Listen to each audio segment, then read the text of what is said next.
Today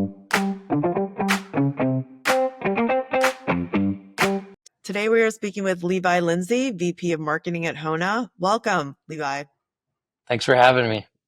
Before we get started, can you share a little bit about yourself? Yeah, from Utah. Wish I lived in California like you, Sarah, but taxes are too crazy out there for me. Got two little girls. I've been in marketing for about 8 years now.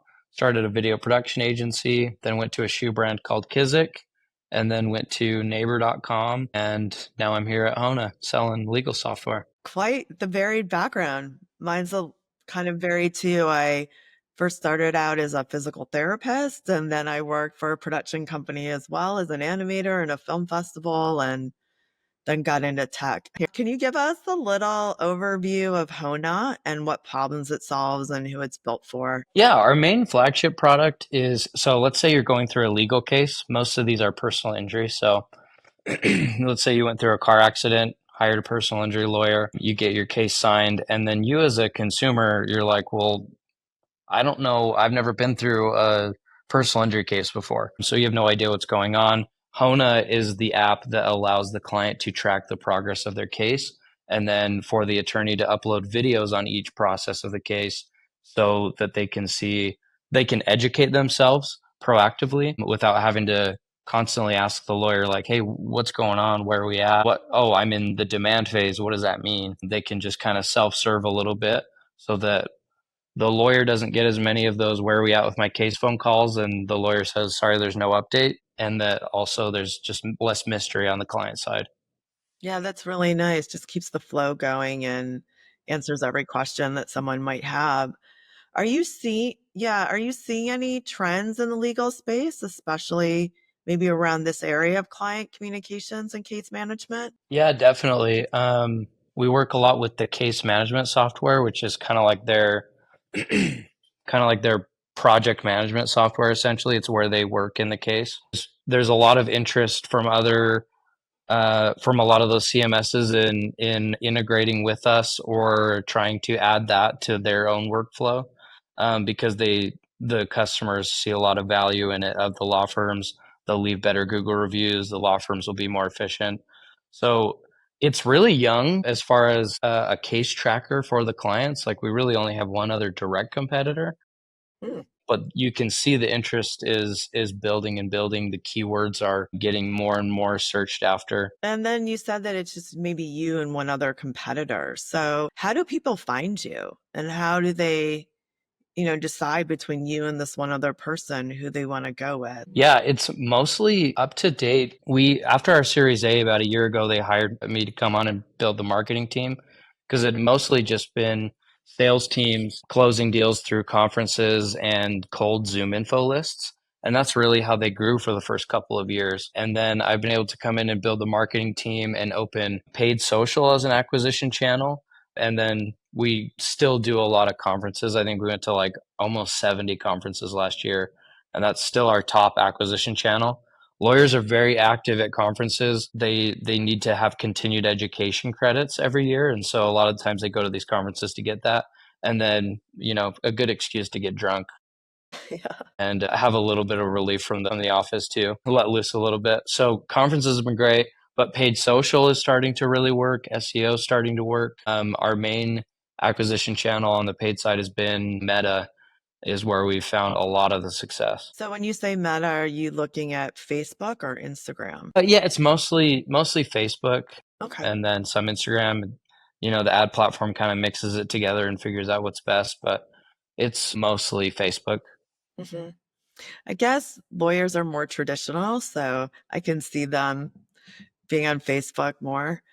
And Yeah. then in terms of, client communication and the way you're developing the product, it does feel very intentional, and very thoughtful. Are there any design decisions or product roadmap decisions that had the biggest impact on, user experience and adoption? Maybe some capabilities that really stand out? Yeah, up until a bit ago, we didn't have an actual client app. It was the attorney would send them a link and they would do it all through text message. And so they would just refer back to the text message. And so now we have an actual app that the end user will download on their phone.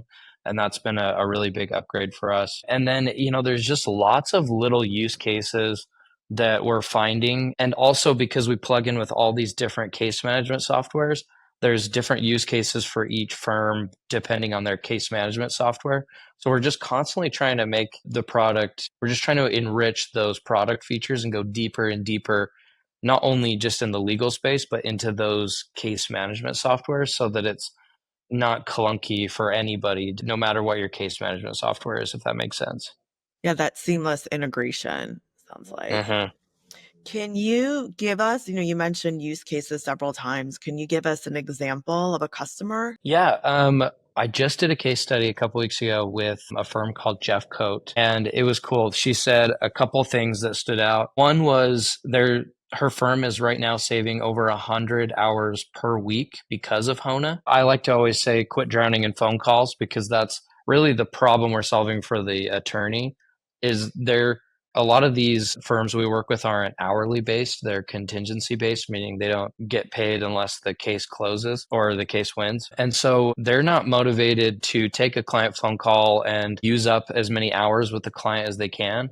They're actually motivated to take on as many cases as they can and to optimize those cases so that they win as many of them as they can, so that they get paid as much as they can, they can increase the case value as much as they can. And so the incentive is to spend less time on the phone with the client. And so what's cool is with Hona, you're delighting the client because they feel like they know where they're at in their case. And then you're delighting the attorney because they're spending less time on unnecessary phone calls, which means they can bring on more cases. Jeff Coat was able to save 100 hours a week and then also increase their case bandwidth per employee by 50%. Great. I worked for a legal tech startup a little bit ago called Evisort, and they're in the contract lifecycle management space. And I know that for some specific verticals, legal being one of them, you have to have at least some understanding of the industry and maybe even a deeper with legal understanding of what is traditionally a pretty conservative industry. And I know Mhm. you mentioned earlier that some of the tactics you've been taking to generate customers has been going to a lot of live events, really get that face to face interaction. Are you doing anything creative with your team, especially at events? Or, maybe you could share an example of a campaign that you're running that has been effective in reaching this audience that might be, a little bit more on the creative side for a company that is so traditional, and maybe you're trying something totally different and just curious to know if they're responding to that. Yeah, so in the spirit of quit drowning in phone calls, I can't remember where I found it, but I saw one day this guy wearing a fish bowl on his head, and he was actually his head was submerged in water, and he had fish swimming around his face. And I was like, I need to build that. I could not find anybody to build it. So finally, after like a few months of working with like basically a video set designer, we came up with a viable way to make this happen at events. And so we've taken it to probably about 4 events now, and we have a shirt that says Hona, and we've done signs that say "Quit drowning in phone calls."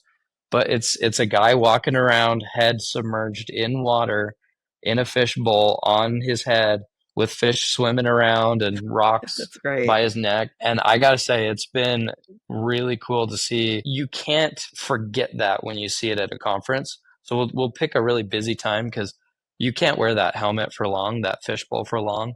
And so we'll pick a really busy time and do it for like an hour, like at lunch at a conference, and just walk around in circles, and people will take photos. Everyone turns their head whether they like it or not. You can't ignore the fact that there's someone with their head in a Hmm. fishbowl walking around the conference. So that's one recent thing that we've done. Very creative, and that's great for brand awareness. I'm just curious, how does the person breathe?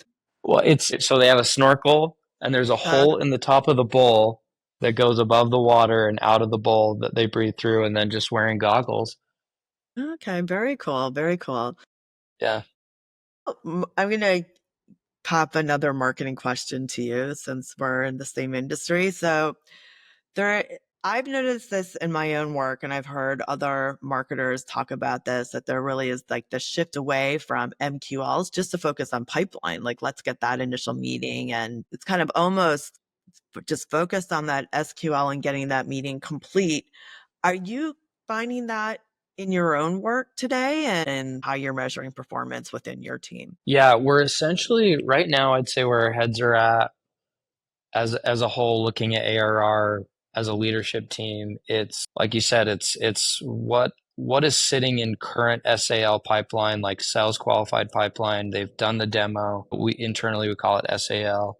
So we look heavily at that, and we also look at SALs provided from marketing sourced activities. And we basically just try to plan with sales on a 30-day basis, on a quarterly basis, on an annual basis. Okay, here's our ARR goal for the year, for the quarter, for the month. How many SALs do we need to get in order to get the revenue that we want? So we live pretty bottom funnel when we talk to sales. And then when we talk broader, like to the board or to the leadership team, we do discuss like what's sitting in overall funnel and how healthy the top of funnel is. But yeah, I think maybe that's what you're saying, and that's what I'm finding too, is that like it's more and more bottom funnel focused than maybe it was traditionally. I'm also seeing with the advent of AI, being able to support outreach and maybe even automates a lot of this right now, questionable 100% or not, that there's just this shift to let's get the meeting on the books. Where it would used to be, the challenge always that MQL to SQL or SAL type of thing. Mhm. Um, so now there's these tools that just make that so much more efficient. Yeah, that's interesting. I think for us, we've been overperforming on our inbounds.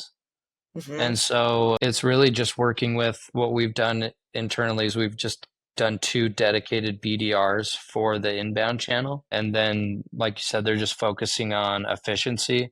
Like their quota isn't based on amount, it's based on percentage because they don't know how much they're going to get fed. And then marketing is scaling so quickly that each month your quota would go up if it was not percentage based. And so just tying yourself really at the hip for like the SMB motion with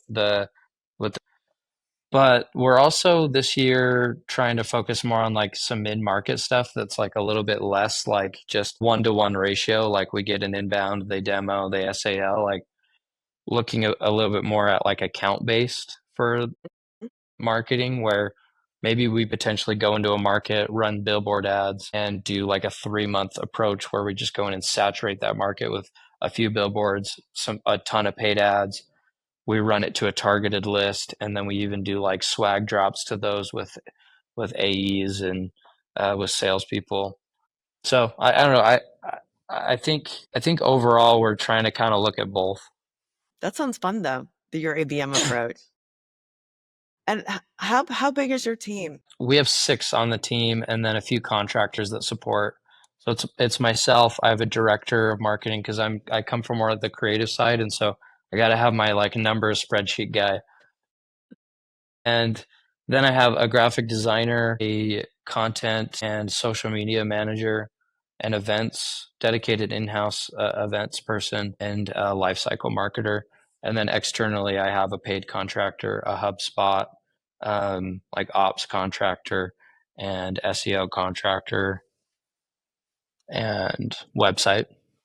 And I think this is always a question that people have, and it's how do I build my team? Who do I bring on first? What was your thought process around that as to who you brought on when, and how did you make that determination? Yeah, I think at the beginning when you're coming in with not a lot of marketing data or you're a young marketing team that's looking to like scale bigger and bigger, my approach was test the channel before you make the hire.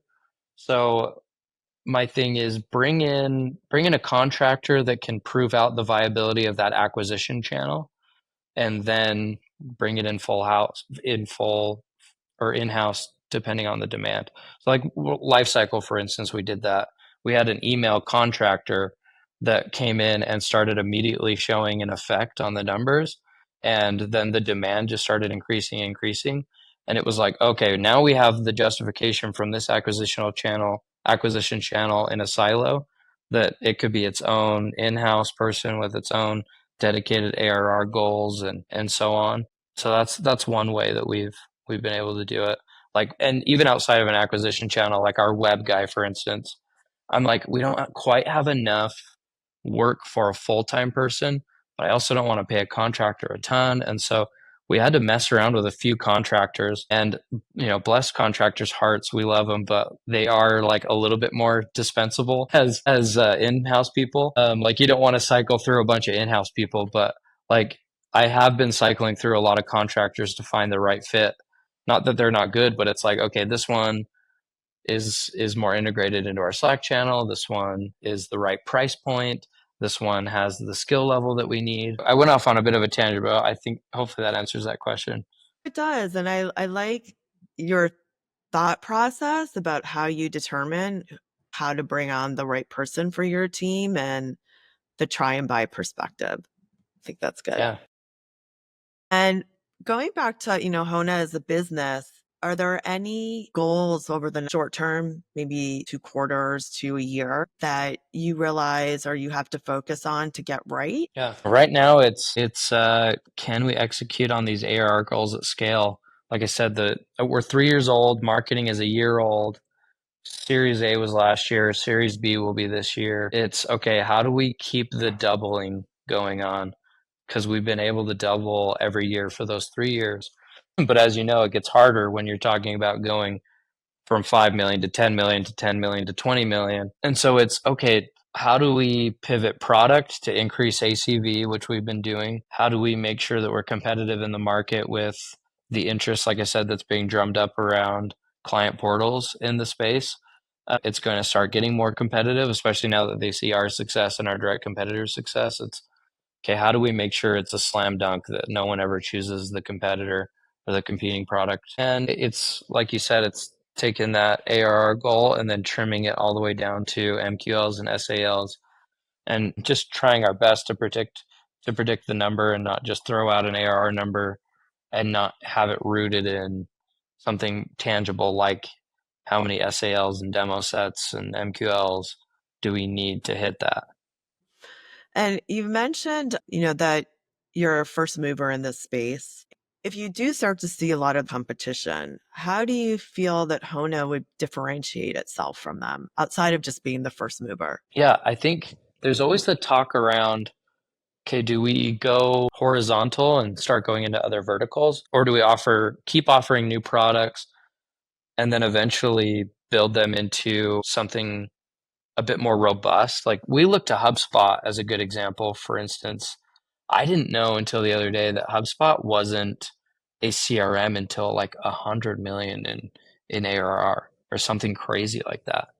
And so I think we're just thinking, how do we make sure we're keeping the products that we do offer in line with our why, which is automating the engagement for both the lead and the client for the law firm? Basically, how do we make a law firm's time more efficient through automating the engagement process? So making sure the products stay in line with our why, so that if we ultimately tie it all into an all-in-one solution, which is already kind of starting to become that we're not like so far off and that we have this crazy diluted message and we're just kind of like offering products to capture revenue and not sticking with a cohesive ecosystem that solves one main problem. Mhm. I think that's very thoughtful. And you mentioned HubSpot. Yeah, I think they started as content platform for marketers. I don't know if you've ever thought about the insurance industry, but I can see that being, a similar process with cases and companies For managing sure. that. It's a lot of it's almost, I don't want to say, a lot of these legacy industries like mortgage or even building a house, you'd want to know, like, you'd want to log into your app and see, like, where are we at on building my house? Like, next step is electrical, and this is how long it takes. And so we definitely see a case tracker or being able to track progress of anything going across industries. So I would say it'll be in the future, but in the meantime, we just want to get pretty in depth into legal so that we can find as much saturation there as we can. That sounds good. And what's the biggest challenge that you're facing today? Biggest challenge right now is just trying to scale, trying to take a new marketing function and scale it up as quickly as possible, and then trying to deeply ingrain that or deeply synchronize it with sales. I mean, every marketer, I'm sure, can in B2B can sympathize with that sentiment of like, how do we make sure our efforts are actually having an impact on the bottom line? How do we get sales buy-in on all these activities that we're doing?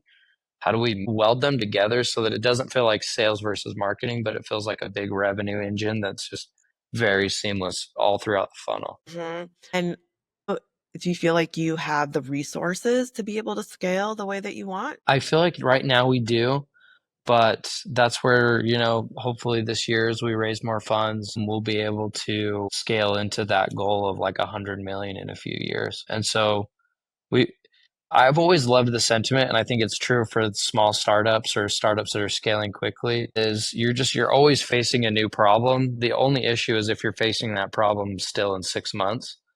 And so right now, I just hope that the problems I'm facing won't be problems in 6 months. I think we can all relate, as you said, the marketing and sales partnership and what that looks like. I personally feel that sometimes there's a lack of understanding of how marketing functions as a team compared to sales. It's really SDRs or BDRs can live in marketing or sales, in my opinion. Like I've led that team as well.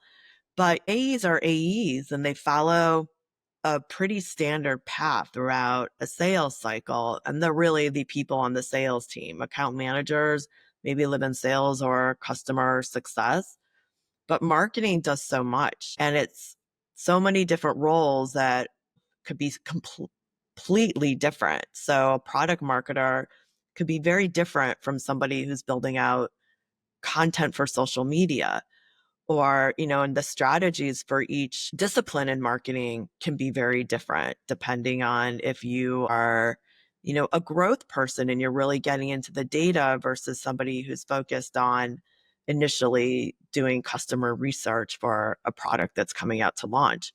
So I think sometimes it's just having to communicate how the team works differently and how marketing can really guide sales on, especially when it comes to EBM, like what those campaigns will be. One of my favorite phrases I just heard very recently was it's not about credit, it's about attribution. And I always find that credit is where things get really messy with marketing and sales. But when it's like, no, no, no, we're just trying to attribute where leads are coming from. But did marketing source this? And then how long did it take to close? And then how many touches did it take to close? And was marketing the influencer or was it the driver? It's been a game changer and a good mindset shift for myself as VP of marketing is to know, okay, I'm just really looking for attribution. I'm not trying to, because at the end of the day, I don't close deals. Marketing doesn't close deals. We're basically just a giant BDR that just functions very differently than a traditional BDR. And so we don't ever get credit for a deal. We don't do the final close, but we can influence three things, which are number, conversion, and velocity. So, I mean, that we can have a big impact. And I think sales teams and marketing teams together, we're all in the same, at the end of the day, we're going after the same thing. We're all part of the same company. So, don't need to fight each other. Yes. Can't we Right. all just get along? Right. So, for new marketers, trying to build traction in the legal industry, what advice would you give them? Don't focus on what everyone's doing in the legal industry. Focus on what is working in the world. So if I think a lot of people within these verticalized industries look at what everyone's doing in the industry instead of what people are doing outside of it. So, okay, content marketing is working with this other B2B company. I'm going to go and try that within legal. Don't think nobody's doing that in the space. It must not work. Like I've really been surprised at the amount of things I've been able to apply from marketing shoes and marketing a D2C storage platform. I've been able to apply those in the legal space because at the end of the day, these are just people. These are ICP, but they still think videos are funny. They still think memes are funny. They still appreciate humor. I think it goes back to, I think it was the Airbnb founder said, I'd rather have 100 raving fans than a million people just feel lukewarm about me. So I think people play it safe in these verticalized industries where it's like, if you're going to go, if it's a go to market strategy or you're trying to penetrate a market, go and be loud and irreverent and weird and stand out. Mr. Beast calls it the purple cow strategy. It's there's a field of cows and one is purple. You're going to look at that purple cow. Don't be afraid to be the purple cow in a boring or traditional industry, I would say. You're going to be the fishbowl. Exactly. Go be the fishbowl. I'm basically Mr. Beast. So if someone wanted to learn more about Hona, where would be the best place for them to go? It's not the best website. We're working on it, but Hona.com. Great. And Levi, thank you so much for joining today. Yeah, thanks for having me.